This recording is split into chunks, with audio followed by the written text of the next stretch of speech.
Hello everyone, সবাই কেমন আছেন? কি অবস্থা? আশা করি আপনারা সবাই ভালো আছেন। তো আজকে আমি যেহেতু সারাটা দিন বাসায় ছিলাম, বাসায় থেকে কি করলাম আজকের ব্লগে তাই থাকছে। তো চলুন আর কথা না বাড়িয়ে মেইন ব্লগে চলে যাই। সকাল থেকেই শুরু করছি আজকের ব্লগটা। আসলে সকালে নাস্তা খেয়ে তারপর আমি বসে গেলাম রান্নাবান্না করার জন্য।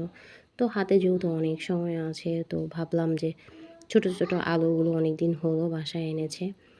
তো এটা আসলে সময়ের জন্য করা হচ্ছে না। আর বিশেষ করে এটা কিভাবে আমি খোসাটা ছাড়াবো সেটা বুঝতে পারছিলাম না। পরে দেখি যে ছুরি দিয়ে খুব সহজে হয়ে যাচ্ছে। তো এই কারণে একবার আমি ছুরি দিয়ে পরিষ্কার করছি, তারপর আবার কেটে নিয়েছি। তো আজকে ভাবলাম যে শুটকি দিয়ে এটাই রান্না করব।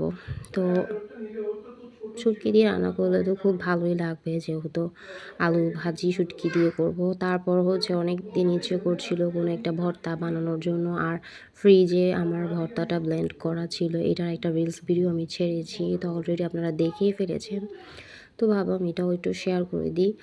তো এটা আবার আমি বাসায় ভর্তাটা বানিয়ে ফেললাম। আসলে ভর্তাটার জন্য পেঁয়াজ আর কাঁচামরিচ, ধনেপাতা, শুকনো মরিচ সব কিছু মিলিয়ে তারপর ভর্তাটা আমি বানিয়ে নিচ্ছি। তো গিয়ে একটু তেলে টেলে নিলে ভর্তাটা খেতেও খুব ভালো হয়। বাদাম সহ আমি আবার টেলে নিয়েছিলাম। প্রথম ভেবেছি যে কেমন না কেমন লাগে। বাদাম ভর্তা তো এমনি নরমালি অনেক মজা হয়। তারপর দেখি যে হ্যাঁ, আসলে খুবই মজা হয়েছিল ভর্তাটা। এরপর সকালে ভাবলাম যে আজকে একটু মাছ রান্না করি। আসলে যেদিন বাহিরে যাওয়া হয় সেদিন তো এতটা সময় থাকে না মাছ ফ্রিজ থেকে বের করে আবার রান্না করা। তো এই কারণে আজকে মাছটা করলাম। আমার সবসময় ভিডিওতে দেখবেন হাবিজাবি আমি রান্না করি। বেশি ভালো কিছু রান্না করা হয় না। আসলে যেই জিনিসটা রান্না করতে খুব কম সময় লাগে সেটাই আমি রান্না করার চেষ্টা করি। তো দেখেন এখানে আমি আলুগুলোকে শুটকি দিয়ে কি সুন্দর করে রান্না করে নিয়েছি। আমার কাছে কিন্তু এই তরকারিটা খুবই ভালো লাগছিল। ছোট আলুটা কিন্তু বড় আলুর তুলনায় একটু টেস্ট বেশি থাকে আমার যা মনে হলো। তো কাটতে পরিষ্কার করতে একটু কষ্ট, এছাড়া রান্না করলে কিন্তু খেতে খুবই ভালো লাগে। তারপর গিয়ে আমি আসলে বেশি একটা কষিয়েও নিচ্ছিলাম না। আমার একদম ভাল লাগছিল না। রান্না করতে করতে অস্থির লেগে গিয়েছে।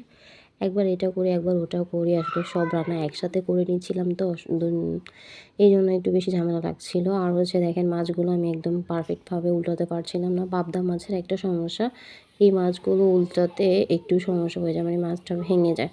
তো মাছ যদি ভেঙে যায় তাহলে সেটা আর দেখতেও ভালো লাগে না। তো অনেকক্ষণ ভালো করে ভাজার পর যখন মাছটা একদম কড়া কড়া হয়ে গিয়েছিল, তারপর দেখলাম যে হ্যাঁ, উঠে চলে আসছে। তো আসলে মাছটা ভালো করে না ভাজলে কিন্তু কড়াই থেকে উঠতে চায় না। আর এই কালো কড়াইগুলোতে মাছ খুব ভালো ওঠে আমার যা মনে হয়।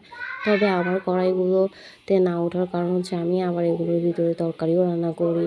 এইগুলি মানে একটা মাছের জন্য যদি আলাদা কড়াই থাকে তাহলে মাছগুলো সবচেয়ে বেশি সুবিধা হয় ভাজতে। তারপর সারাদিন শেষে যখন রাতের বেলা হলো, শুনলাম যে আগামীকাল হয়তো আমাদের এইটায় গ্যাস থাকবে না। তো প্রায়ই এভাবে গ্যাস চলে যায়। তো সবসময় গ্যাস চলে গেলে আসলে বাহির থেকে কিনে খাওয়াটা এটা বেশি ঝামেলার হয়ে যায়, স্বাস্থ্যের জন্যও ভালো না। দ্বিতীয়ত গিয়ে গ্যাসের সমস্যা বেশি বেড়ে যায়। আর আমার ভিডিও ভয়েস দেওয়ার সময় বাইরে একটু কথা আপনারা শুনতে পারেন, এর জন্য সরি বলে নিচ্ছি। তো তারপর যেটা হচ্ছিল, আমি ভাবছিলাম এখান থেকে কোনটা নিবো। একটা মাল্টি রাইস কুকার, একটা কি শুধু রাইস কুকার। তো অনেককে দেখি যে রাইস কুকারের মধ্যে তরকারিটাও রান্না করে। মেনলি আমি রাইস কুকারটাই নিয়ে নিয়েছি। তো আমার আমার কাছে ওটাই বেশি ভালো লাগছিল। তো শোরুমে একটা আপু ছিল, আমার ভিডিও করা দেখে আপুটা বলছিল যে আপু আপনি যে ভিডিও করতেই থাকবেন, দেখা যাবে আপনার বাচ্চাটা পড়ে যাবে। তো ওনার কথাটা শুনে আমার অনেক বেশি হাসি পাচ্ছিল। তো আজকে এই ছিল আমার সারাদিনের ভিডিও। আর আমার ভিডিওটি আপনাদের কেমন লেগেছে অবশ্যই কমেন্ট করে জানাতে ভুলবেন না। আর যদি বেশি ভালো লেগে থাকে তাহলে প্লিজ লাইক, কমেন্ট আর একটু শেয়ার করে দেবেন, কেমন? তা আজকের মতো বিদায় নিয়ে নিচ্ছি। দেখা হবে নেক্সট কোনো ভিডিওতে। আল্লাহ হাফিজ।